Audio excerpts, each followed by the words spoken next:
Hi guys, and welcome to a This Week in Rockdale / This Week from Rockdale joint venture. Alex McDonald joined by Larry Cox. Hey Larry, how you doing, man? Doing good, Al. I'm sunburned. Yes, yeah, same here. We spent the weekend at the Cherry Blossom Festival. It was, windy is an understatement. And we had to take the canopy off of the tent. And this is the end result of that. Remarkably, not necessarily burned, but affected at least. It was a good weekend though, Larry, don't you think? We had a fantastic weekend, Alex. I think we got to educate a lot of people about some local affairs that are going on, and we'll talk about the local affairs a little bit. And then today was a really good day. I had a candidate out there today. I had Brett Malden running for Senate 17 out there, and Alex, you and I found this out. There were more people that were not from Rockdale County at the event than there were from. So I thought it would be a great idea for Brett to come, and he was out there for about 4 hours and spoke to over 60 people that were from Senate 17, which is not in Rockdale County any longer. Yeah. It was, I don't know, it was odd because we were talking to people, we were asking them if they lived in Rockdale, and I'll wager that 95%, between 90, let's say over 90. It's an easy number. That's an easy, and then also, Didn't live in, over 90% did not live in Rockdale. And I'll tell you something, guys, and you guys some people are going to actually benefit from, I believe that, because we didn't sell as many raffle tickets as we usually do. Oh, that's right. So here in a second, before we get started, I'm going to pull the box up and pull a name out, Al, and some lucky winner is going to win a very. Can I say it, or what can I do? Because yeah, it's a Smith & Wesson Smith & Wesson M&P 22 modern sporting rifle, otherwise known as an AR-15. It's a great little gun, actually. It's a 22 caliber. Hold on, Larry. It's a 22 caliber, and it's fantastic. But let's say hi to people before we do that. I'm just shaking it up real good. All right, give folks a chance to tune in here. Yeah. So let's see, who do we have with us? Mary Boysworth is here. Hey, Mary. Lisa Lancaster is with us. Hey, Lisa, good to see you. CJ Lester, what's going on, CJ? I stopped in the new Quick Trip the other day, just on the off chance that you were there, but you weren't there, brother. But it's a nice little place. Dan Burks is with us. Hey, Dan. Thank you for being here. Bill Campbell's here. Charlotte Gellert says, hello in the chat. Well, hello in the chat, Charlotte. Megan Walker's with us. Holly Ellison, Just for Fun Radio. Hey, Holly, good to see you. My partner in crime from the Politics Show, Danielle, is here. Hey, Danny. George Kalachak, Eye of the Taxpayer. What's going on, brother? Michelle McGee. Hi, Michelle. Megan Walker, hey Megan. Richard Bradshaw, hey Richard. Soul Richard at the festival today. It was nice seeing you. Sure did. Clayton Orwig is here. Hey Clayton. And Catherine Lynn. You all have said hi to us in the chat so far. If you're watching and I missed you, Kathy Word. There you go. Hey Kathy. If you're watching, we didn't say hi. Yell at me. Yell at us, and we will say hi to you. All right, let's do this. Let's do this this raffle drawing. Larry, rummage through there. Grab us a ticket, and let's see who was lucky enough to win this thing. I've got us a ticket, and the winner is Bill Strom. Bill Strom. Strom. Yep, Bill Strom. And I'm assuming he put his number on his ticket? He sure enough did, and I'll be calling him tomorrow. All right. Well, we'll reach out to him. Bill, if you happen to watch this replay, you know the deal. It's our FFL dealer is Elite Gun and Pawn over there on Sigmund next to the sheriff's office, and you'll be able to take delivery at some point this week. They usually ask us to give them, what, a couple of days? A day. I usually go take care of it on Monday, and then they say come over Tuesday anytime. Okay. Delisa has said, hi. Hey, Delisa. Thank you for watching. We got some stuff to talk about regarding the SPLOST. Before we get into that, I want to address a couple of things, Larry. And I'm going to start it off by playing a video. Let's watch this real quick. Hopefully this is queued up. You never know. I'm running this thing. That's right. Then Sherry, I think it was Sherry or Doreen. You mean Commissioner Washington? Thank you. Oh, Commissioner Washington. I got it, Commissioner. I got it. okay. Let me play that again. Then Sherry, I think it was Sherry or Doreen. You mean Commissioner Washington? Thank you. Oh, Commissioner Washington. I got it, Commissioner. I got it. okay. This is part of another video. We're going to be playing more of it later on in this show. But this part stood out to me. And it stood out to me for a number of reasons. So I want to talk about this, Larry. What she meant was Doreen or Sherry or Oz. That's what she meant. That's Corliss. That's one of our friends. She's a great advocate for the taxpayers of Rockdale County. She's at each of these meetings, and she's there fighting and standing up for the rights of Rockdale citizens. And because she mentioned both Doreen and Sherry there by first name, the chairman decided to get pissy about this. Every one of us should understand that he's wrong to do that, but let me explain why he's wrong to do that. First of all, they ran for office using their names. They didn't run for office using some arbitrary title. Number two, they're not granted that title. They won that title. They didn't earn it. They ran in a political race.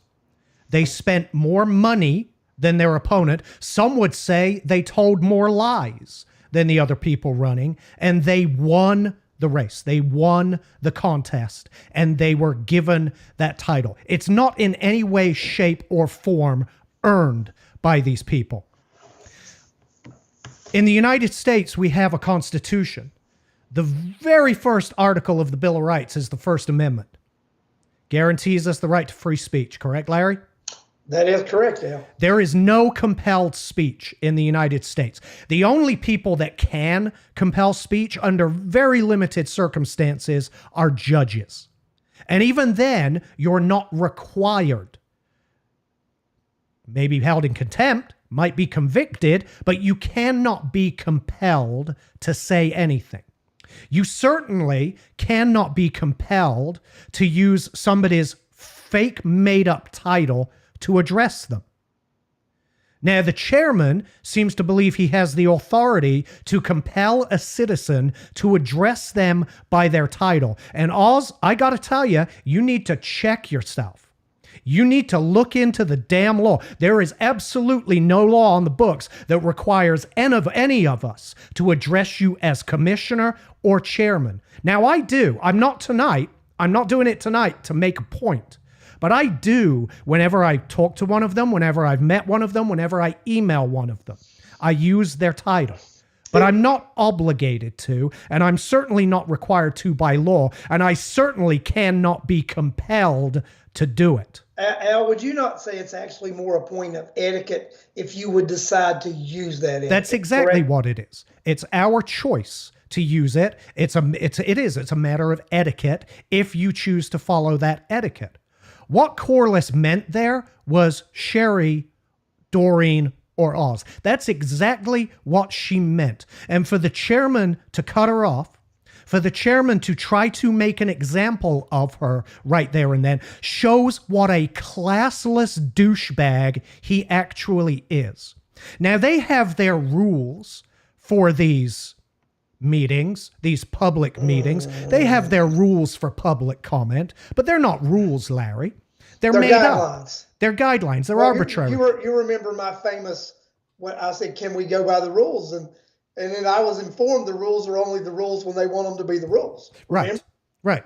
The chairman runs those meetings any way he sees fit. Now, he has the authority to have that person. If he doesn't like the fact that that somebody doesn't address him by his title, then he can ask for them to be removed. And I'm absolutely certain that the deputy in that room will comply with that illegal request, because it is illegal.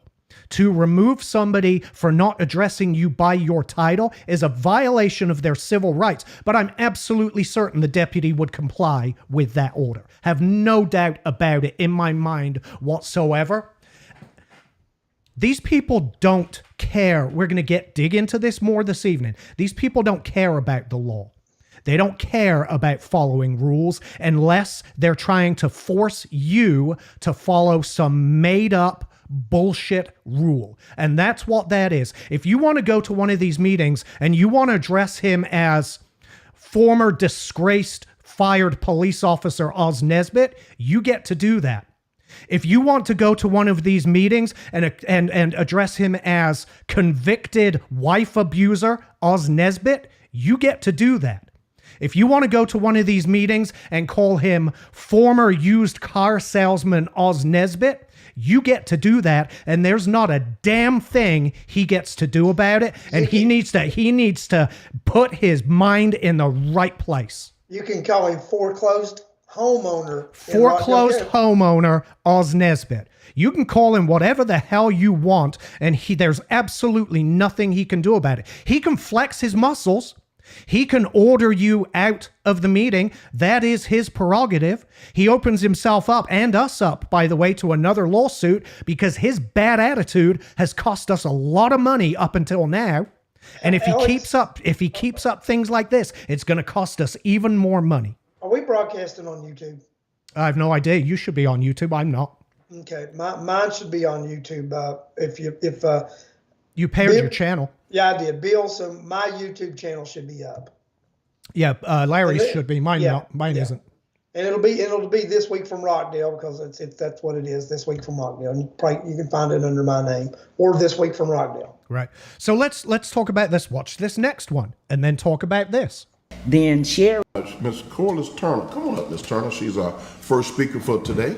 Good morning. Good morning. Williams and Commissioner Washington and Chair Nesbitt. How are you on this Good morning. Good morning. Oh, I Notice, didn't know by the my way, hello- that right there, Commissioner Washington and Chair Nesbitt, this is the same lady, Corliss Turner, use their titles. was going We'll get back to it. Let's watch this. to be time. Okay. So, first thing I want to mention is that you all have been talking about needing monies to do all the things that you want to do, which I do agree with. But in thinking about that, I feel the high density housing, it doesn't, bring in revenue. It actually causes more need for water, police, fire. So it's kind of like the counties don't benefit from that. And with you being with economic development, is it? Commissioner You make sure you address the chairman. Right. And matter of fact, just take a break for a second. Take one good break and just count to 10 while you're standing. I want you to do something for me, Director Rutledge. Read the disclaimer one more time. Yes, Mr. Chairman. As a reminder, public comment is limited to 3 minutes per speaker. Comments relative to any issues that are going through the public hearing process, matters that are in active litigation, political campaigning, or partisan politics will not be heard in this meeting. Speakers are to address the chairman, not each other or the audience, and are expected to conduct themselves in an appropriate manner. The use of abusive or profane language shall not be allowed, and no debate or argument between speakers and/or members of the audience shall be permitted. Thank you so much. I'd like the timer to start. I want to start the timer all the way over. I want to give Ms. Turner an opportunity to have her full 3 minutes to be not interrupted. Thank you so much. I appreciate that, Thank you so much, Chairman. Thank you so much, Ms. Turner. You're welcome. You are very familiar with the etiquette and the protocol of this meeting because you are a frequent flyer, I like to call it. You come out often, so you're familiar with the disclaimer. You're familiar with the protocol. You are to address the chairman. Go right ahead. I appreciate. Wants her to have her full 3 minutes uninterrupted, and yet felt it necessary to interrupt her and try to embarrass her publicly right there. Luckily, Corliss took it remarkably well. She handled it remarkably well, very gracefully, far more gracefully than our chairman handled it, trying to... Remember Jerry Bird? Remember... Here's the pattern of behavior with The Oz Jerry Nesbitt. beatdown. Yeah, here's the pattern of behavior with Oz Nesbitt. When somebody goes to these meetings on a regular basis and dares, absolutely dares, to question the decisions of this Board of Commissioners, Oz Nesbitt goes out of his way to try to make an example of them. Generally, it's women. Oz likes to bully women. We know that. His criminal record proves that.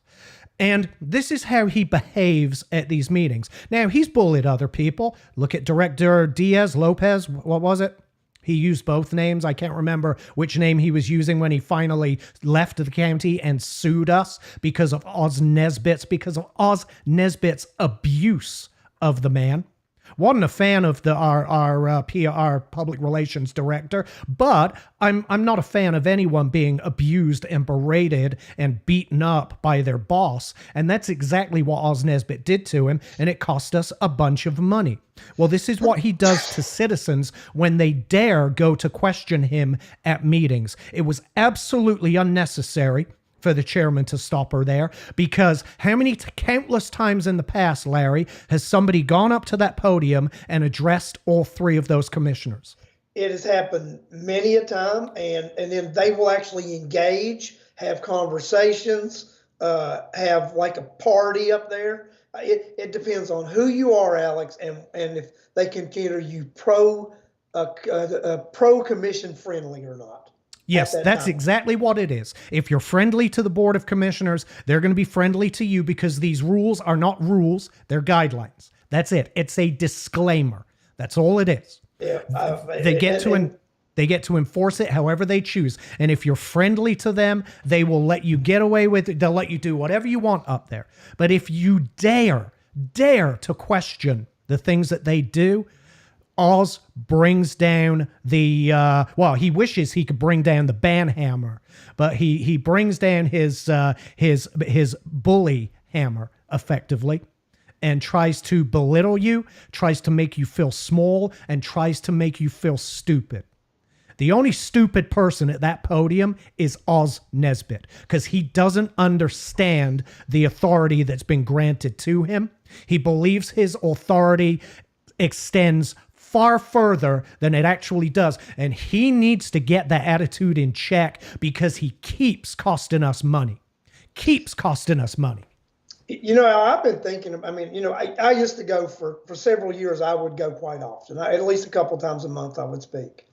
And I've been considering going back because I've used a different approach. I've not gone, and I've used the airwaves of This Week in Rockdale, This Week from Rockdale to advocate my opinion about things. But it may be time for someone like me to start going back and actually speaking in behalf of the citizens. Yeah.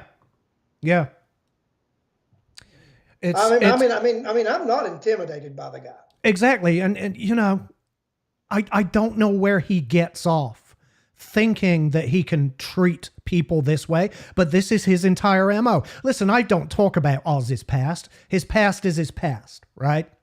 But when he does things like this, I feel like I'm obligated to bring up his past, to let people know the kind of person this man actually is, the kind of man he truly is. And he is not a good man.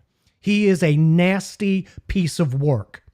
And this is the guy we elected, 3 times now to chairman, 2 times? Twice to chairman. Twice to chairman. He's actually served 2 times as post 1 commissioner and twice as chairman so far. That's 4 terms. Yeah. If people choose not to educate them about his criminal history, his criminal past, that's entirely up to them.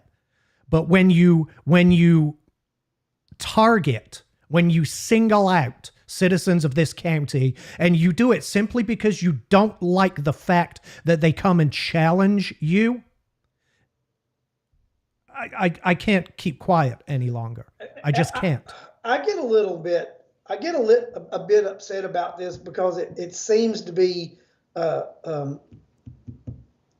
females that are a little older. Yes. That are the frequent target of these attacks, and that concerns me.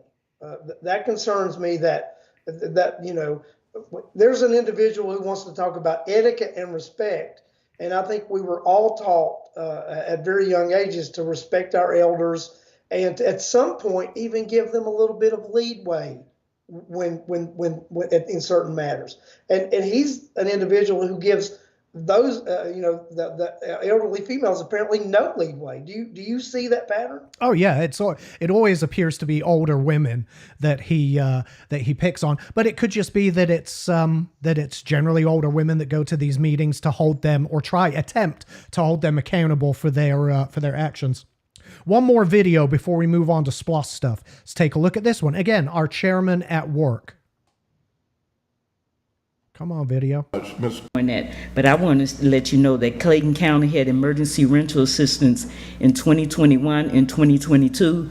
Fulton $25 million for rental assistance. City of Carnage $250,000 for business and resident. DeKalb County $14 million for rental assistance.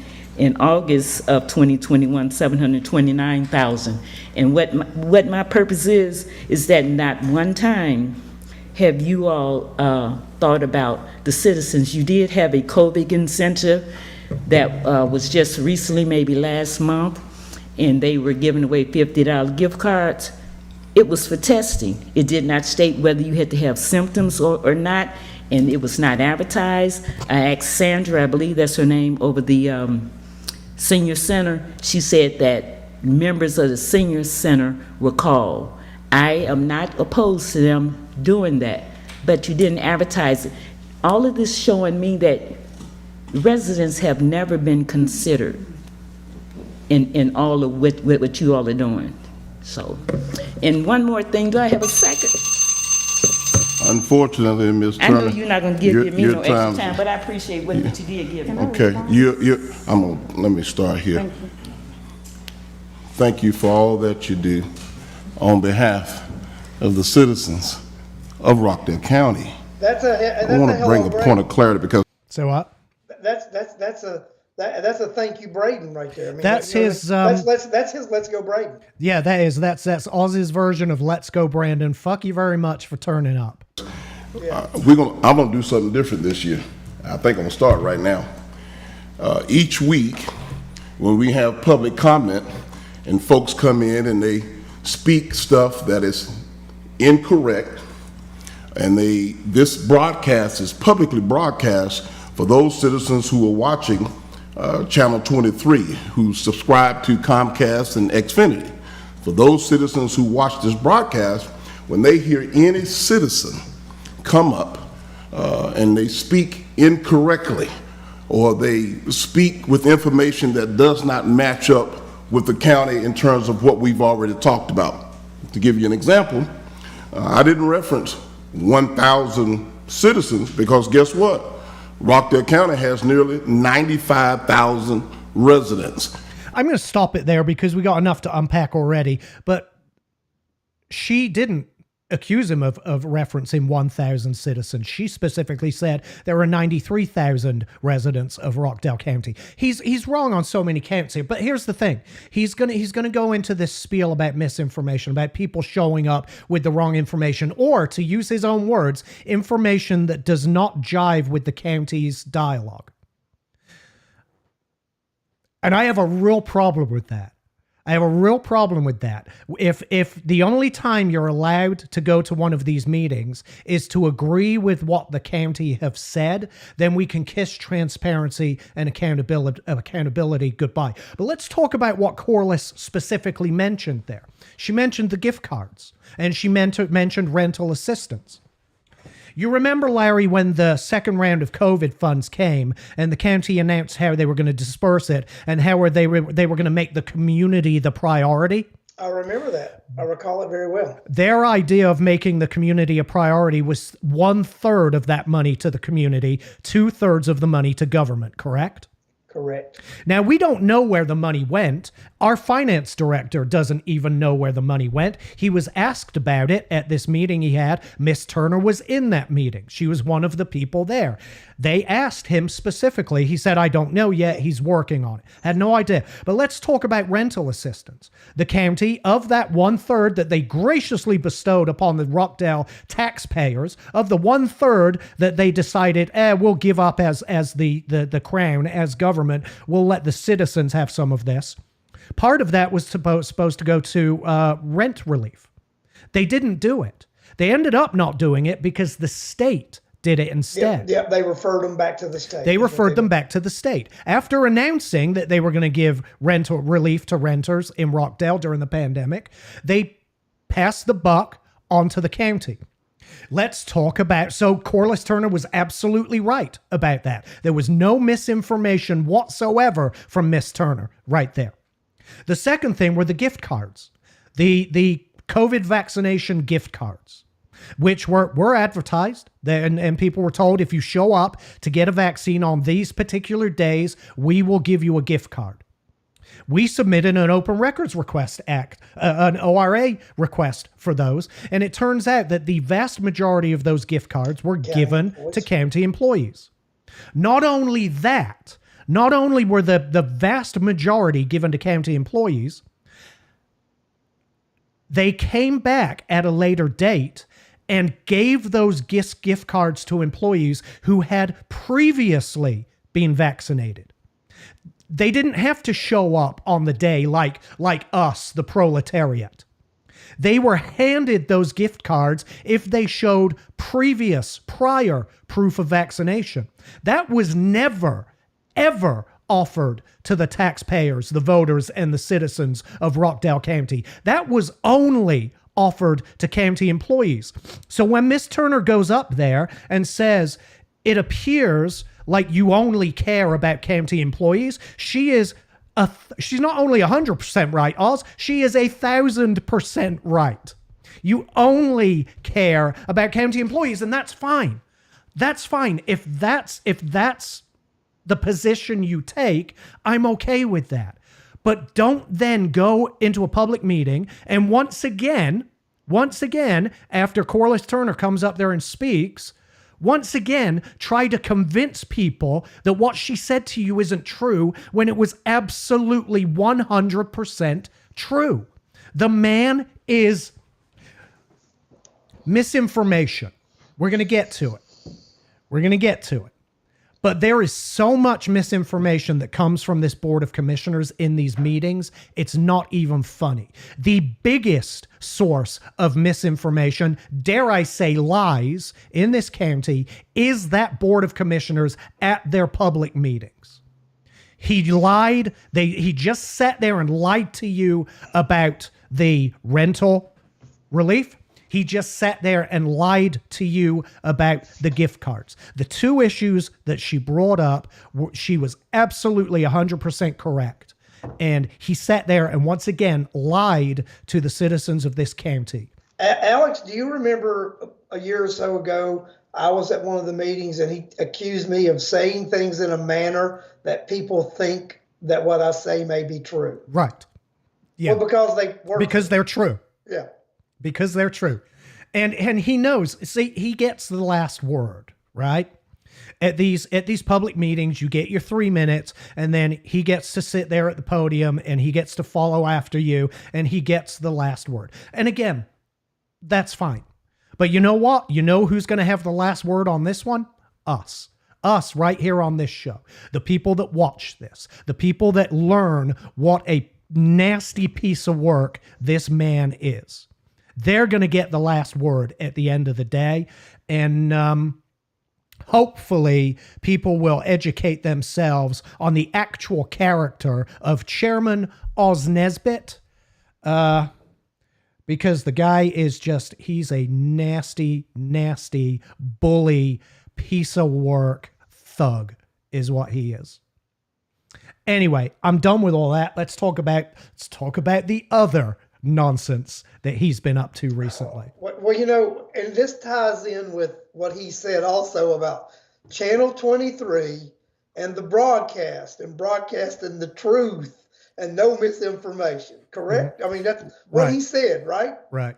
So, Alex, this past Tuesday, were there a lot of misinformation and non-truths and illegal things that occurred during the Board of Commission meeting?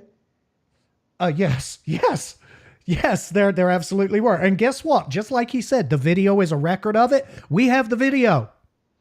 We have the And record of none these and crimes. none of these things were done by citizens, correct? Oh, no, none of it was by citizens. It was by members of this administration and this It board. was either employees or county commissioners. Correct. Correct? Correct.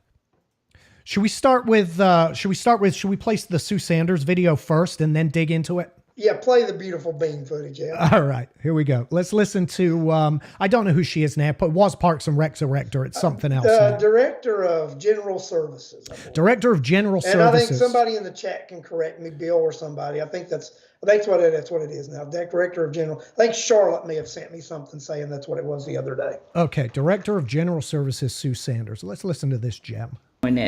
It's really specific. We can't even use the SPLOST funds for maintenance, like maintenance projects at the courthouse. The only maintenance items that can be done are for road resurfacing. So, but anyone that needs information can always reach out to me. But again, the next meeting is Monday, April 25th at 6:15 p.m. at the Johnson Park Meeting Room, and it is open to the public. So would you say that that's a citizen oversight committee Yes. manages the SPLOST funds? It is the Citizens Oversight Committee, and it is put before the Board of Commissioners. You all, sign the resolution to make them into effect. And we have different subcommittees, and one of the subcommittees is finance. So they look at finances of the entire SPLOST. And then each of the others are for the different categories: Fire 911, Sheriff, Water, Parks and Rec, and Seniors. Those different subcommittees meet, and then they bring motions to the full committee. So the full committee also understands all of the projects that are going on. But a lot of these citizens have been involved for a long time, and you can catch them at the meetings and ask them questions about the different projects that the departments have done and how the money's used. So it's a good opportunity for anyone really to learn more. I can't think of a time when we've ever not taken the No. recommendations of the SPLOST committee. It has never happened, and one of the members had made mention of that the projects actually come from the department heads, meet with the subcommittees. They don't come from the Board of Commissioners. So the projects aren't even developed, the categories are. And then once the SPLOST is approved, the subcommittees meet with the department heads that in the various areas, and they look at projects. Like for instance, with Parks and Recreation, at the beginning of this SPLOST, we actually did tours of all the parks with the citizens, and they saw all the needs, and they actually helped us come up with lists. So it is a citizens oversight, and the recommendations that come from that come to you all for approval. So Larry, let me ask you two questions. Let me ask you two questions, and you can answer these. First question, and this one's just a simple yes or no because we're going to get to it later. First question, should she even be talking about this? Second question, what did she say in there that was illegal? The first answer is no. Should not have been talking about it. Thank you. And the second answer is she said that after the SPLOST is passed, that then the subcommittees would come together and decide what projects would be done. And that is in violation of the enacting legislation which established the SPLOST in 1985. And then also, Alex, they said, do you ever know there's a time we've never had a SPLOST? And they said, no. That is also incorrect.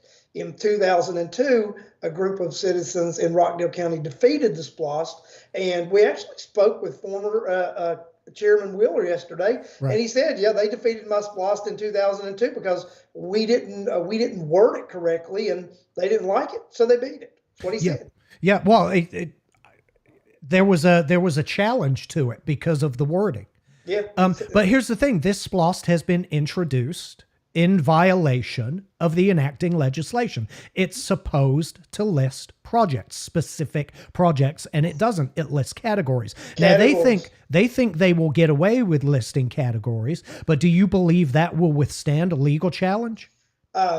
No, and I'll tell you, I had some interesting conversations this weekend. Right. And some of them were attorneys that were coming by the SPLOST booth, and we were actually advised to which we'll have discussed. We were advised to, if the SPLOST does happen to pass, which these individuals, I'm just telling you, we've got some people that were high-ranking former county employees and elected officials who told us this weekend they will not vote for this. Oh, yeah, because vehemently it was opposed. introduced illegally, and they said yes, it was illegal, and we were advised to not even take it to the prosecuting attorney if it does pass, bypass them and file directly in federal court. Yes.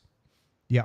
That's what we were told, and they said you'll win because it was introduced illegally. Yes. We were also told, a little tidbit of information, that Parker Road was purchased specifically to build a courthaus. So maybe we need to go back and dig into those land purchase agreements and see. And I don't care. I mean, that's not a hidden. That's very well known, Alex.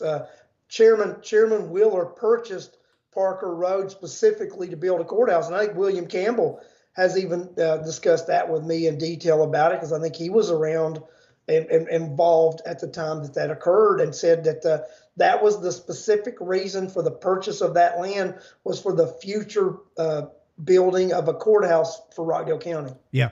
All right. Well, let's take a look at legal challenge number 2 to the SPLOST, should it pass, shall we? That's the first one, the fact that it's been introduced illegally. Let's talk about number 2. Let's watch this. Let's watch this video. It's amazing. It's really Commissioners, I got to go back now, and I got to talk just for a moment about the significance of SPLOST, and I can't thank Executive Director Sanders enough for coming up and sharing that. Rockdale County cannot live without SPLOST. This community cannot operate without the benefits of our SPLOST contribution from our citizens. Director Rutledge, how many years? It's been 30 plus years we've had SPLOST here. Since the first SPLOST? Yes. 1984. 1984, that's 36, 37 years. And when you think about roads and bridges, parks and recreation, senior services, our sheriff's office, and the police, the fire department, let me make sure I have it right. A fire engine by itself is $500,000. They haven't even put all the lights, bells, and whistles and all the stuff on it. It's $500,000 when you go online to make your order. Then, not to mention, the ladder truck itself is $1 million for a ladder truck. So as the county is growing, people are coming into the community. We are attracting the right kind of residents. What do I mean by right kind of residents? I'm talking about folks who are going to bolster up the tax digest, help us be able to improve and get better down the road, because they're never going to see a Trader Joe's or a Krispy Kreme or a Dave and Buster or a Whole Foods until we get folks in here that can support those kinds of business. That's Chairman Oz Nesbitt at the same Board of Commissioners meeting that we've been watching some of these videos from, promoting the SPLOST after the resolution has been passed and after it's been added to the ballot, which happens to be a crime. That happens to be illegal, doesn't it? It's illegal. Once the commission passes the resolution and it is approved to go on the ballot, which has already occurred, then the commission and the county must be zip on the subject. They are allowed to have advocates, private citizens or civic groups can then go out and promote the SPLOST, but it is forbidden by Georgia law for the county or the municipality, and that's the city of Conyers also, because they are included in the SPLOST. It is forbidden from anybody from the Board of Commission or the City Council or their employees to go out and promote the SPLOST. Now they can do what I call limited promotion. They can put out brochures, or they can do a thing on a website that says, this is what we do with the SPLOST. It helps, does this, and these are the projects. But this is the problem. They can't even, if they say now they're going to do certain things, they're lying, because their resolution doesn't list projects, it lists categories. Right. And he gave a whole list of things there when you talk about the sheriff, Parks and Rec, senior services. These are all things that should not be funded by SPLOST. Right at the beginning, he said something critical. Rockdale County cannot exist, or I'm paraphrasing, cannot exist without he said SPLOST. Survive. Cannot survive. Thank you. Cannot survive without SPLOST. So let's talk about that real quick. Our current budget is $79 million a year. I think it's 83. Is it 80? Is it gone up? Okay. They adjusted it. Okay. You go back to 2015, it was 58 million. That's over a $20 million a year increase in the amount of money that this government spends every single year, not including SPLOST.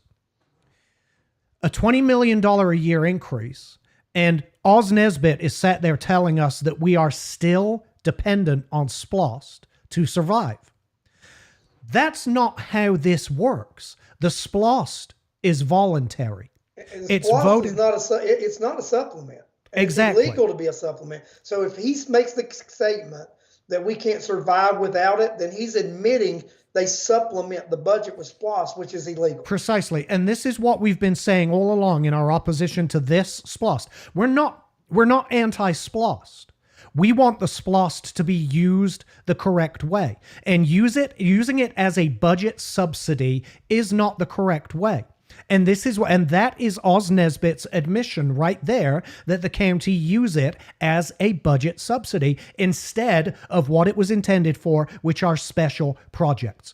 If you increase your budget by $20 million a year and you are still dependent on the SPLOST to survive, you are doing it absolutely wrong. And this is why our own finance director, Mark Lewis, told us that it is current mismanagement of money that has put us in the position we are in today.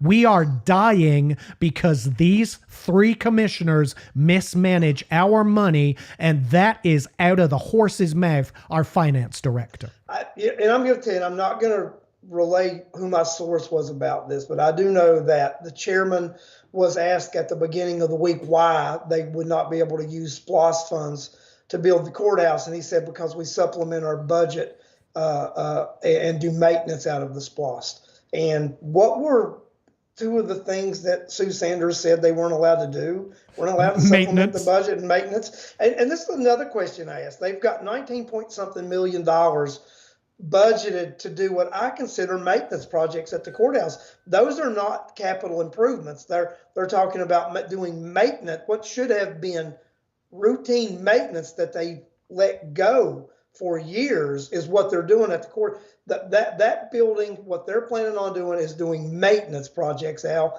and they're using it under the ruse of something. They're not doing a major renovation. They're doing maintenance. Yeah, and here's where I think their loophole is, because renovations require permitting and code enforcement. Maintenance doesn't. And I think they're going to argue that what they're going to do is requiring permitting, and therefore it's not considered maintenance. But we'll see. We'll see how they try to spin it. But at the end of the day, it is maintenance. It's maintenance to an existing building.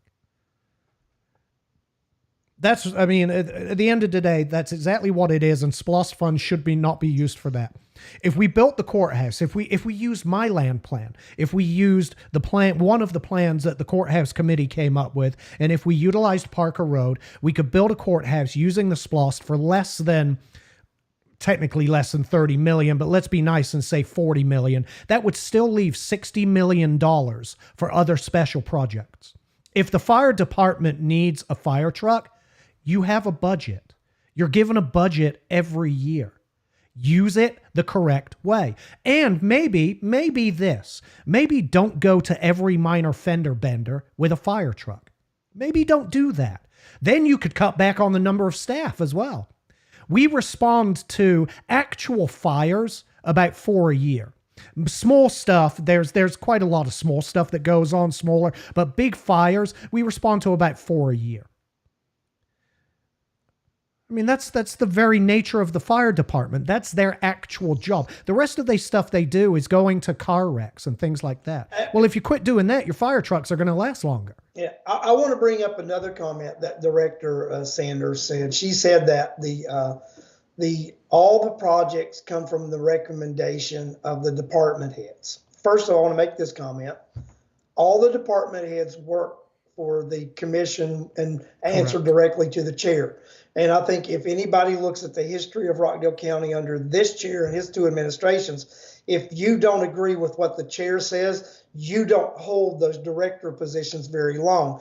Those director positions have turned around like flowing water or the leak that's in the dam that we could be repairing with SPLOST that we're not. So they, that's that. But I know personally of 2 projects that the chairman himself asked a subcommittee chairman to entertain that were not legal to do, and that subcommittee chairman denied doing those projects. I know of 2 projects that the chairman himself asked a subcommittee chairman to do that were illegal. Illegal, and he was denied. Yeah. Yes, and he was denied. Yep. And now this is the thing about it. Those chairmen who go to those subcommittees go there with their marching orders from that chairman and his immediate staff. And anyone who thinks that's not true, you're delusional. Yeah. Yeah. Listen, we've expanded government so rapidly and so vastly in Rockdale that we're living beyond our means. We have the chairman's admission there that we're living beyond our means, and they depend on a voluntary tax. Now, I'm not anti-SPLOST. I think if SPLOST is used for the right purposes, SPLOST can be a good thing. But I am almost of the mind, Larry, that not only should we defeat this SPLOST, we should maybe defeat SPLOSTs for the next 5 years to force these people to live within their means. Live within their means. I'm telling you, I think I'm going to give people some numbers, okay? We self-imposed 3 cents tax on ourselves in Rockdale County. We have a host, a SPLOST, and an e-SPLOST. That's 3 cents. And people say it's only 3 cents. It's only a penny. Penny for penny. So when you look at these 3 pennies, and if you collect them for a 20-year cycle at the current rate that we're collecting on these pennies, Al, take a guess at how much money that is in a 20-year cycle. I know what it is. I'm going to let you say because it's a 1.2 billion, not million, $1.2 billion that the taxpayers of Rockdale County have self-imposed upon themselves, and think that the entities that get those funds are going to do the right. The first one, the host, should be used to reduce tax burden on the citizens, which they don't, because they take 70% and supposedly do that, and then 30. And then I've told you all along, the numbers don't add up on that, what they report and what they do. And I think there's some hanky-panky there. Then we've got the SPLOST, which is also the county, which they don't use for infrastructure and capital improvement projects. And then you've got the e-SPLOST, which the school board has control of, which I don't think, because they don't even have an oversight committee, Al. So Lord God knows what they do with their money. Well, they've used it for a fancy building in Old Town Conyers for the administration. Yeah. It didn't even benefit the students. Well, let me ask you, if you take $1.2 billion that's supposed to offer tax relief for citizens, and it's supposed to take care of the infrastructure, both educationally and for the county, Al, should we really have any infrastructure needs in this county in a 20-year cycle? Of course not. We shouldn't. With $1.2 billion? Yeah, if these people were to use the money properly, instead of using it to supplement their already bloated budgets. Listen, if these 3 people don't know how to budget for the county, they need not be in those jobs. They don't need to be in the positions that they won. They did not earn them. Let's not forget that. They don't need to be in that position. If our department heads cannot budget responsibly and properly for this county, they don't need to be in their jobs. The SPLOST, there's now multiple reasons to take away this SPLOST. Number 1, introduced illegally. Number 2, not going to be used properly. Number 3, if the SPLOST is passed, it opens up it opens us up to hundreds of billions of dollars in loans to pay for a courthouse that they refuse to pay for with SPLOST. And number 4, we don't know how to manage money in Rockdale. Our own finance director told us that, and they're going to drive us into the ground. Alex, 2 weeks ago, I actually texted the current chairman of the SPLOST, asked him, could he please send me a list of the projects that were for the upcoming SPLOST? And his response, there are no projects for the upcoming SPLOST. Mm-hmm. So, I mean, I knew the answer. I just wanted that answer from the current chairman, okay? Yeah. I was, because then I wanted to make sure, because with what Director Sanders said, that after the SPLOST pass, then we get with the SPLOST committee and those subcommittees, and they decide the projects, and that comes from the department heads. Yeah. I mean, I just want to see we've got a clear pattern of what is that called? Misinformation? Yes. Would that be misinformation? Because that's not the way that the law is written, that this process is supposed to occur. I mean, it's a pattern of illegal behavior is what it is. It's more that you're right, Al, and it's more than misinformation. It's breaking the law. Right. Correct? Yes. Yeah. If you and I did this, what would happen to us? Oh, we would be raked over the coals. Yeah, we We would would be be raked over the coals. So the citizens are right. Okay, and this is what I've been telling people. Okay, the reason that I personally think we need to defeat this SPLOST is, first, we need a reset. We need to defeat this SPLOST because it was first introduced incorrectly. It's introduced backwards. It's got categories and line items and no projects. And then secondly, they are misusing the funds and using it for maintenance and budget supplement. I was actually told by a SPLOST member that we were on dangerous ground, because if we beat this SPLOST, the sheriff's department would have a $1.5 million budget shortfall. I said, that's impossible. And they said, well, no, it's not. If they get 1.5 million extra from the SPLOST, and that's how they complete their budget. And I said, well, that's illegal. That's not, but that's what we've always done. So right, it's what they've always done. What we've always done. So we need to stop the misinformation and the illegal activities. If we've got a group of people who want to impose fines on you, they want to punish you for doing things, but then they themselves are above the law and can do what they want. And today, let me tell you what, some other people told me this.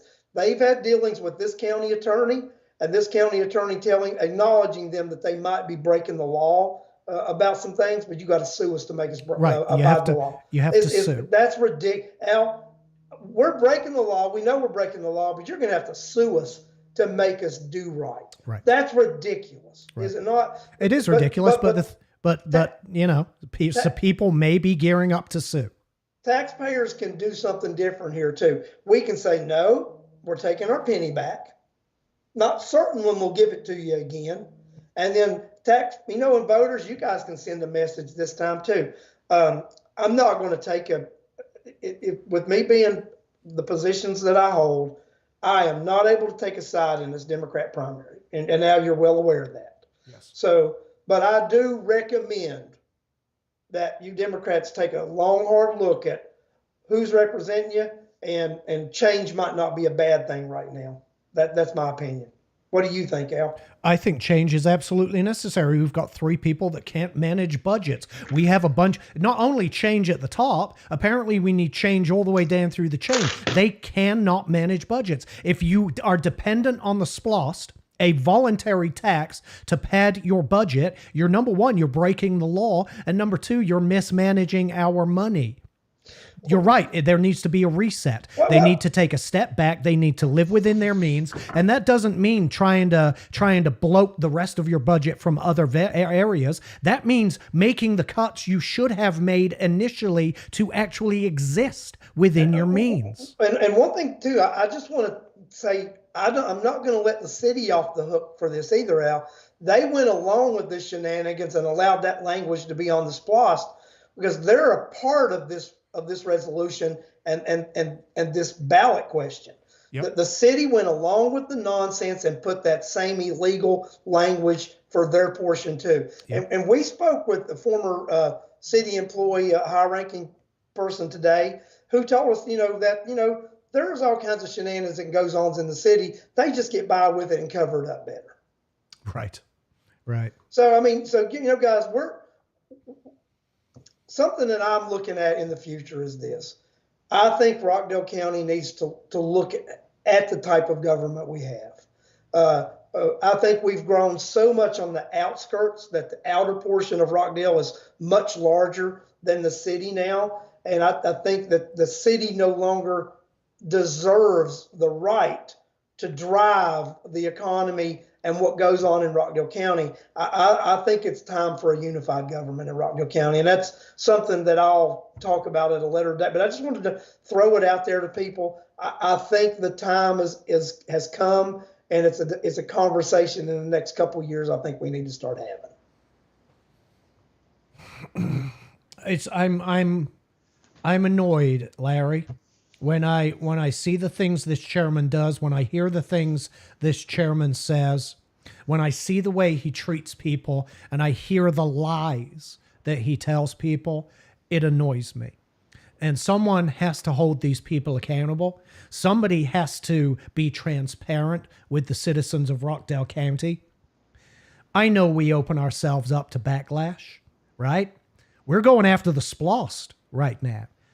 The sheriff wants his SPLOST. The fire department want their SPLOST. Lord, Al, tell them we were given the. So every year when we go out, we set up our booth, the Rockdale Republican Party, and we always get a warm reception from law enforcement. They wave, they'll come over and they'll say hi. This year we were given the cold shoulder because we had vote no to SPLOST signs. And listen, they love to pad their budget using the SPLOST. We have the chairman admitting it.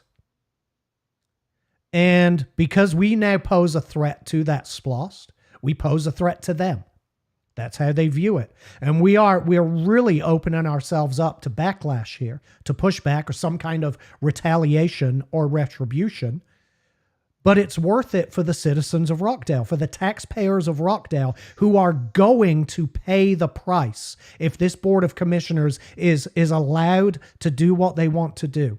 If they're allowed to borrow hundreds of millions of dollars secured by debt on your homes, and that's what it is, make no mistake about it, we are the ones that suffer, not government. They're not going to cut their budget to make up any shortfalls. They're not going to fire their employees to make up any shortfalls. They're going to come after you. And guess what happens if you can't afford to pay their tax bill? They take your property. They take it, they sell it, they get the money. And that's where we're at in Rockdale County right now. And if this SPLOST passes as written, and if the PFA is enacted, it's going to cost every single one of us far more than we ever dreamed it could cost to live in Rockdale. If they've got time to make this go through, and I'm not certain because I've not seen it advertised, and they were going to they're running out of time for the PFA, right? So their intentions were they got Senator Anderson to actually carry the legislation.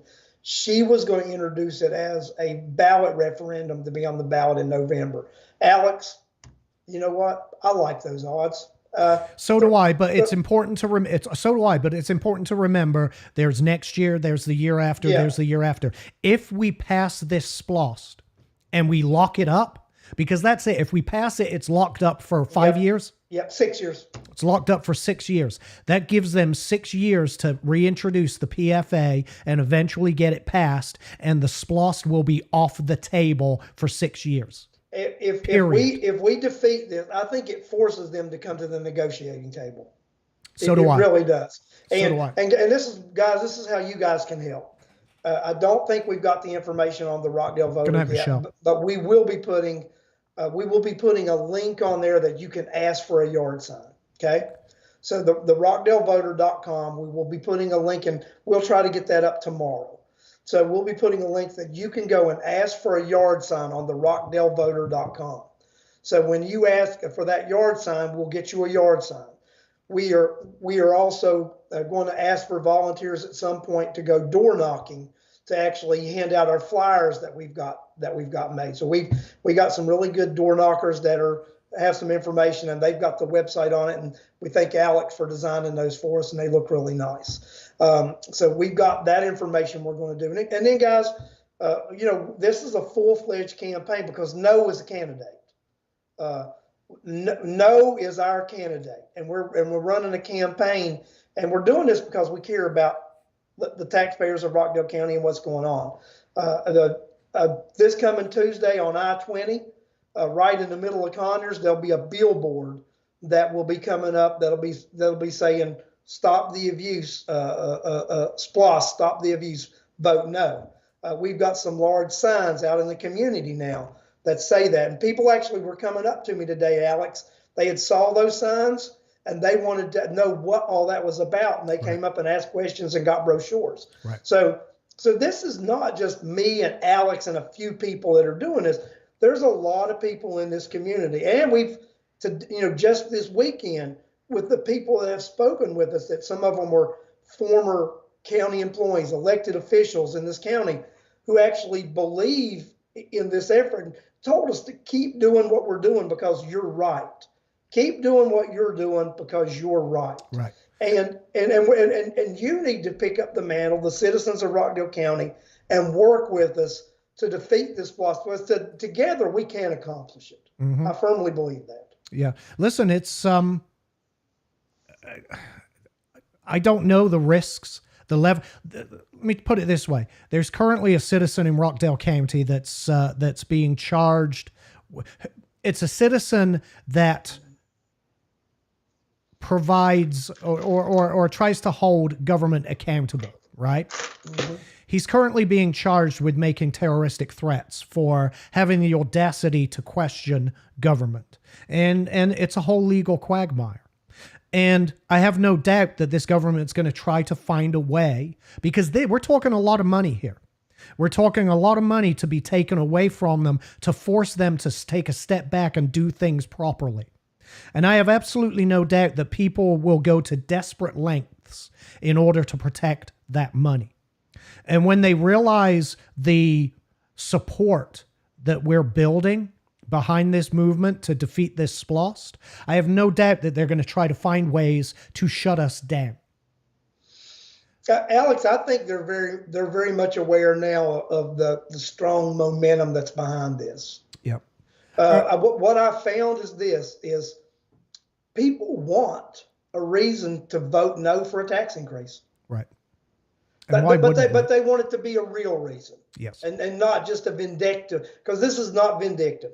The first thing we tell people, that Alex and I personally believe, that if the SPLOST is used properly, it's a good thing for the community. Absolutely. And we want the SPLOST to be reintroduced into our community, but if we want it done correct, we want it introduced legally, and we want the monies to be used appropriately. Exactly. That's what we want. It's a benefit to the community if it's used for the benefit of the community, and it just isn't. Let's answer some questions here. Lisa asks if it's illegal to use SPLOST to subsidize the budget, why hasn't this already been reported to the appropriate state agency? I have a feeling I know the answer to this question, Larry, and it's because there's no state agency that will even claim purview over this. And you're 100% correct, and there is none. And a lot of you may know that I'm actually helping some folks right now run for legislative office. And one of the things that I spoke to these guys about when I agreed to help them to run for office is a couple things I'd like to see happen. I'd like to see some transparency legislation introduced, and I would like to see legislation introduced that there would be an arm of the legislature that would be able to enforce their own laws right. when they were being violated. Because there's no use to be able to pass these laws, especially laws for municipalities. Now, you and me, when they pass a law against me and you, there's no problem enforcing it. Mm-hmm. But there needs to be an entity that enforces the laws when municipalities fail to obey. Yeah, and municipalities have sovereign immunity, and that's why you have to sue them. That's the only Lisa, you happen to know an attorney. You happen to know an attorney who could step up and take the lead and sue them to do the right thing. Kathy says, even renters can't afford Rockdale. The landlords are paying higher taxes and passing it on to the tenants. People are suffering. Absolutely right. Absolutely right. Don't make the mistake of it. It goes back to this whole corporate tax thing, right, Larry? When we hear those on the left say, well, corporations have to pay their fair share. Corporations don't pay taxes, folks. Corporations collect taxes from us and then hand them off to the government. Every one of those costs is put back onto us. And so the more you tax somebody, the more we, the end user, pay. That's just the reality of it. There is no corporate tax. And somebody asked just now, whatever happened to Parker Road and Restoration Storehouse? Yes. You know, Restoration Storehouse is still there. The only thing they really have is the Head Start program. Even Rockdale Emergency Relief, which was one of their big staple supporters, has pulled out. Yep.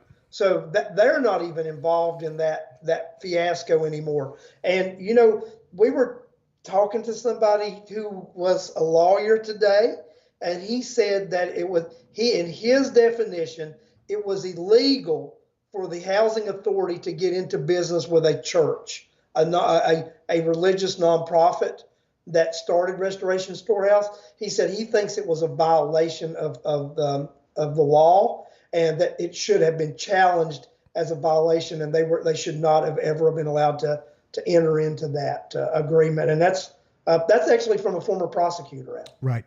Clayton says, already relying on the SPLOST money to supplement the county budget and then try to leverage the tax base to get the PFA to cover other bills.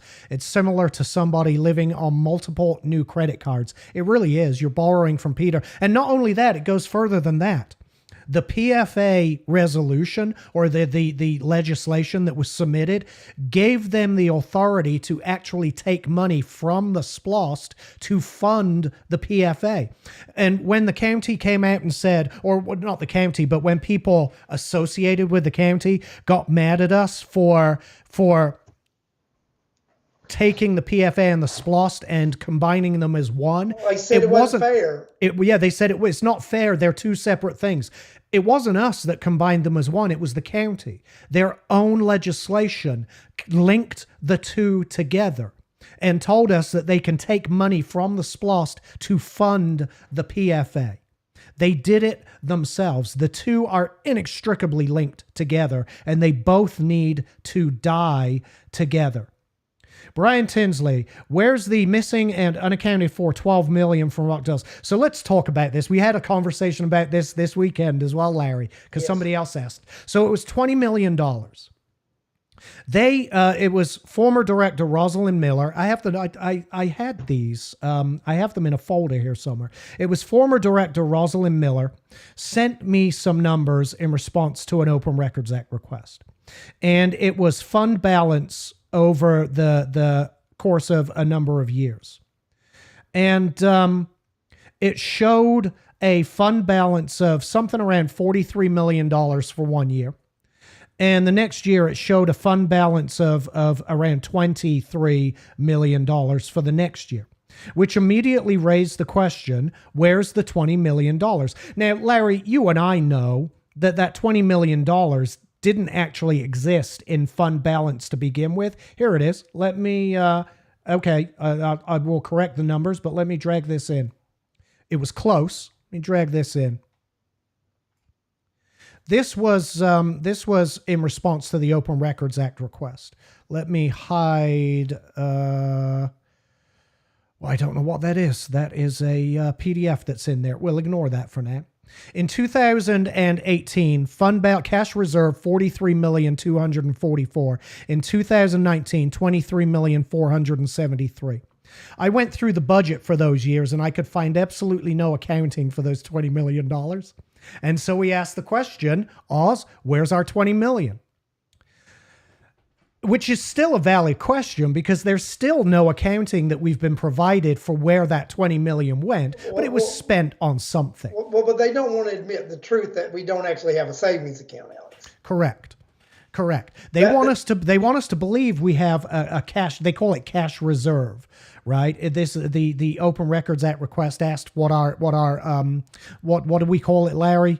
We call it our funds balance. So, no, it's what citizens generally call it. Savings account?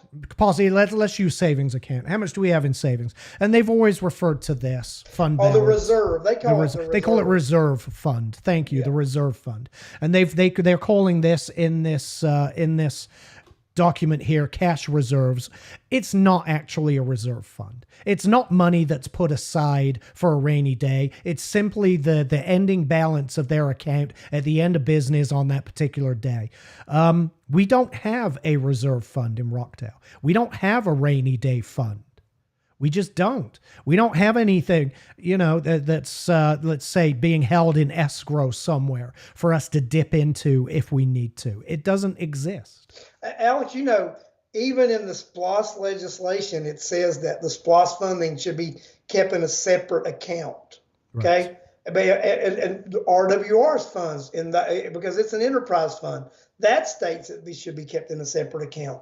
You will find that Rockdale County does not have separate accounts, but they run these funds on different ledgers. All the monies go together. So, if you would call these at some time and say, okay, you have to actually fund these things at what you say their balance is, I don't think it would be possible. Yeah.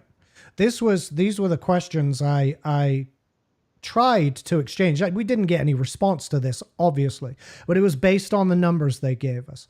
Director Miller, according to a previous ORA request, the reserve fund balance was listed at, those are the numbers. Then at a recent millage rate hearing, you were asked the fund balance, which you answered around $30 million.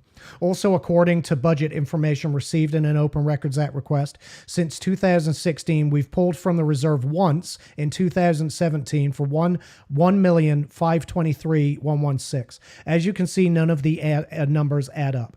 Assuming a balance of $30 million, that's a drop of $13 million from 2018. It's a $20 million drop if the 23,473 number is correct. Yet we haven't dipped into the reserve balance until 2017. Therefore, please provide the exact balance of the reserve fund and a full accounting for the last 5 years, showing where the money was spent to account for the missing $13 or $20 million. Sincerely, Alex MacDonald. Larry, you know how much information we got in response to that? None. Zero. A big whopping zero. They didn't feel like they had to justify the existence of this $20 million. Alex, in reality, this is what you actually, with that 23, with what the balance was there, 23, right? So what they could actually have told us is of that 23 million, how much of those account balance were designated funds, right? Yeah. And then how much of them are undesignated funds. And that would, if there are any undesignated funds, that would actually be the amount of money that would be extra in the account that was not designated. Yep. So we've actually asked the wrong questions, but it would be interesting to see how much of those funds are undesignated, or if the amount of designated funds would exceed the amount of funds that were available. And I think that is more likely. Yeah, but it's just another example of the misinformation coming out of this county. Our financial documents say one thing, the responses to an Open Records Act request say another thing, and Director Miller herself said something entirely different at a public meeting, which is on camera, which, as Oz Nesbitt knows, is a document of record. It's the truth is right there on camera. Oz, you made that clear earlier tonight in the show. I can put my hands on any shady nonsense that this county's been up to. I can put my hands on right here. It's amazing. But this is another example of why our current finance director told us, the citizens of Rockdale County, that it is current mismanagement of money that's got us where we are today. Not past mismanagement, not the administration prior to Oz Nesbitt. The Oz Nesbitt administration is mismanaging our money. When we were out there today and we talked to former county officials and former city officials, there was a common theme that when they were talking about misappropriation of funds or the alleged misappropriation of funds, there was always one common denominator in all that, wasn't there? A land deal. Yes, it's all land deals. It's all land deals and somebody getting a cut of a land deal. is what it all comes. So let's speak reality here. Why would the county not want to build a $30 to $40 million courthouse at Parker Road with SPLOST where there would be no debt, and build a $200 million courthouse in Old Town where there would be debt? Someone's fixing to make a buttload of money. Somebody's making a buttload of money on a land deal, correct? Yeah. Because at Parker Road, the land's already purchased, correct? Yeah, I would wager their last name begins with a B. That could happen, and they may be in a commercial with a what kind of doll is that you always refer to? A Cabbage Patch doll? Oh yeah. That person may be in a commercial that's airing right now on your local television with a Cabbage Patch doll. Clayton says, my guess is that the SPLOST committee struggles to actually spend the entire budget on planned projects in the time frame allotted. They do. It's true. It's true. If Bill Campbell's in the chat, I think Bill's actually told me we have money left from the SPLOST, 2 SPLOSTs ago. Al, we have money from the. Bill Campbell actually gave me an interesting. And it's important to understand that the money from 2 SPLOSTs ago can only be used for projects that were included in that SPLOST. And with this new thing that they're doing, not having projects, That would never happen again. Exactly. So just to let you know, let me tell you what Bill Campbell told me they used to do with SPLOST now. Once the project limits were met, they quit collecting the penny. Once the SPLOST obligation and the budget was done and the projects were met, they quit. And if there was a year or 2 years left, they didn't collect the penny for that time period. Yep. Wouldn't that be good? Oh, yeah. There's plenty of money for a courthouse at Parker Road. Plenty of it. But Oz Nesbitt, he wants his name on a fancy development in Old Town Conyers. And listen, I have a feeling, I'm not stating this definitively, but I have a feeling somebody is set to profit on some land deals. Alex, last week, the Newton County BOC released their SPLOST committee's recommendations on how to spend SPLOST overage. Yeah. Okay, so why don't we go back and take the last couple of SPLOST which have overage? Let's use that overage with some money this time and build a courthouse. I don't know if the law would allow that. It will allow them to. They can do what as long as it's for I mean, let's just say, what would it matter if it's not like they obey the law anyway? Well, I mean, it would matter though but I believe they would be able to do that. I believe they would be able to designate those funds to a. Yeah, if they can find a way to do that legally, then absolutely it would make sense. But it needs to be done legally. James Corbett asks, who sets the budget amount for the county? Is it based on tax? Yeah, it's based on the tax base. Is it? It's based on what they estimate the tax base will be. I think they actually come up with an amount and then try to make the collections work with it. Yeah, maybe. I think that's what they actually do. I mean, that may very well be. I don't know, but I assume that I don't have to address Alex as Chairman McDonald. No, I don't. Even if I had a title, I would never compel anyone to use it. Never in my lifetime. You know why? There's no compelled speech in America. Michelle says, you both got some sun. We did. It were those tricky conditions at the park this weekend. It was a beautiful day. The temperature was fantastic. The wind was whipping, and you forget just how brutal the sun can be under those conditions. But it was a lot of fun out there. Alex, I was correct. Charlotte says they set the budget, then they decide how much they need to assess to fund it. Yes. So they do it reverse. Yeah. Catherine says taxpayers need to step up and take their 3 minutes to express their concerns, whatever they are, in the little time we are allowed. There's no other public forum that's available other than the Board of Commissioners meetings that allow concerns to be aired publicly. That's right. Also, school board. Any government entity that holds public meetings, especially the school board. The majority of our taxation comes from the Board of Education, and we cannot forget that. We can't forget it. They have to be held to the same level of scrutiny and accountability that we hold this Board of Commissioners. Brian, with the property tax increases over the last few years, has me strongly considering selling my property. So here's the thing with that. right now, home prices are through the roof. Taxes in Rockdale are through the roof. It's getting more and more difficult to find a buyer. I know we all have these investment firms texting us and calling us saying, "Hey, we want to make you an offer and buy your property." There's a reason for that. That's companies like BlackRock that are trying to turn us into a renter's nation. But we're getting to a position here in Rockdale where we're so poorly mismanaged, where our schools are so abysmal and our taxes are so high that you're not going to be able to sell your home. You're going to be stuck. How far away do you think we are from that, Larry? I don't think we're far at all, Al. I don't think we are either. Let's see. What else do we have? Where can we see the PFA legislation drafted that we referred to earlier? The original legislation was kicked back. They've rewritten it, supposedly. There's actually a story here from the Rockdale Citizen. Rockdale County Board of Commissioners amends Public Facilities Authority guidelines. I haven't seen a copy of the rewritten legislation yet. Larry, have you? No, I've seen some highlights that's with some stated changes. And then some of the critical things that they were supposed to have changed, they said they were going to address with bylaws once it was passed.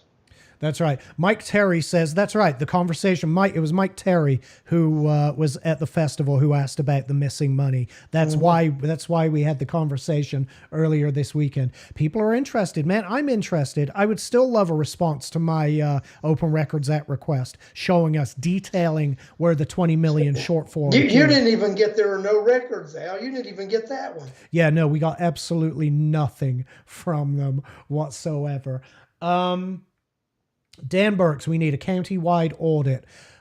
Yeah, remember in the not too distant past when our two female commissioners were beefing with our former used car salesman commissioner?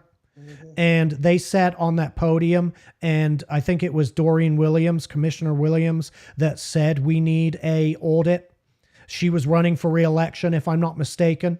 That wasn't Doreen, it was Sherry. Was it Sherry? Well, you're talking about the former used car salesman, the former licensed attorney, and the mental health advocate. Yes. Yeah, one of them with multiple tax liens, one of them that pays no tax in Rockdale whatsoever, and the other one that's just a piece of shit. There's no other way of putting it. Sorry, folks. Catherine Lynn says they've posted the amended version of the PFA recently. You have a copy if anybody wants it. Catherine, if I could trouble you to maybe send it to thisweekinrockdale@gmail.com, I would greatly appreciate it. I could go find it. You know what? Forget that. I'll go find it. I'll do my own work. I shouldn't have asked. That's rude. If they've posted it, I'll find it. I get all this information anyway, so...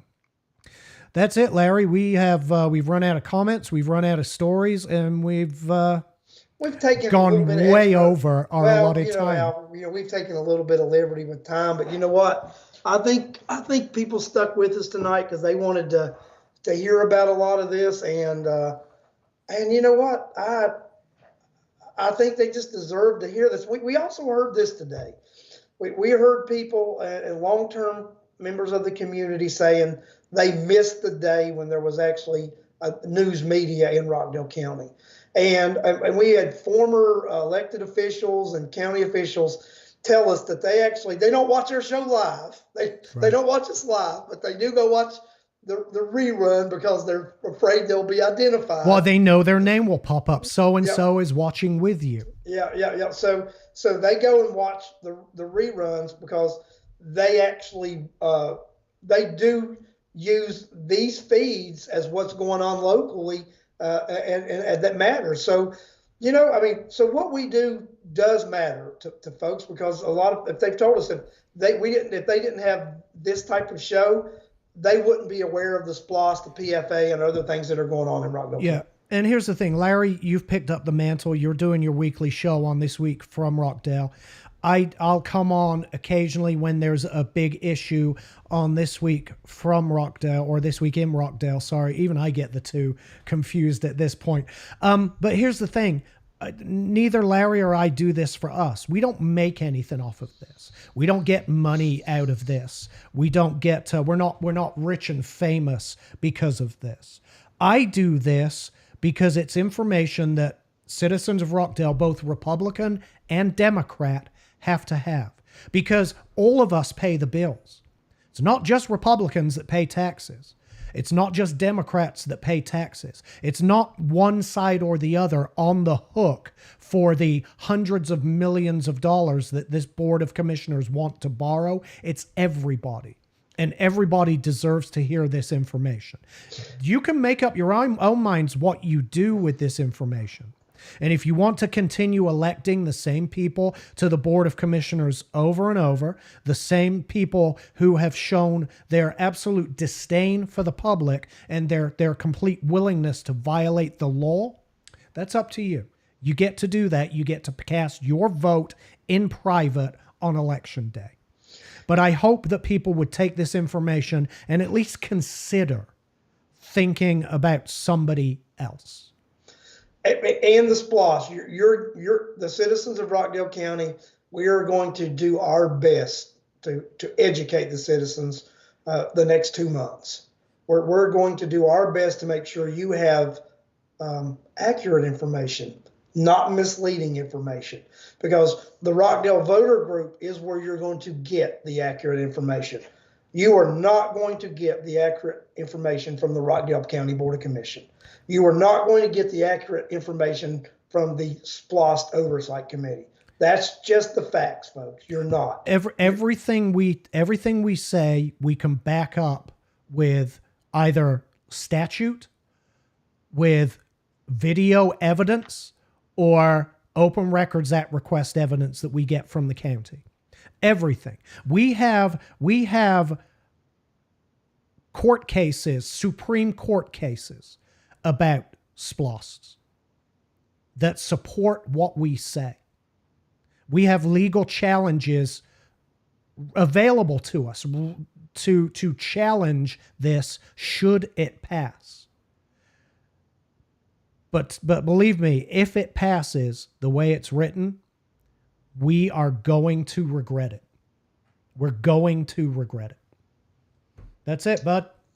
Thanks, Al. Hey, I want to thank everybody for tuning in tonight, and I'll be back next week. And I'm going to try to get a candidate to come on next week. Don't know who, but I'm going to try to get somebody. All right. Well, I'm looking forward to it. Larry, thank you. We appreciate it. Everybody for tuning in, thank you so much. We love you. And keep coming back and head over to Larry's channel. If you're tuning in from This Week in Rockdale or from Just for Fun Radio, head over to This Week from Rockdale and like Larry's page so that you get to see his show every week. Thank you, Larry. I appreciate Thanks, it, Al. guys. Thanks, Thank you everybody. so much. Have a wonderful week, and I'll see you again another time. Larry will see you next week. Bye, guys.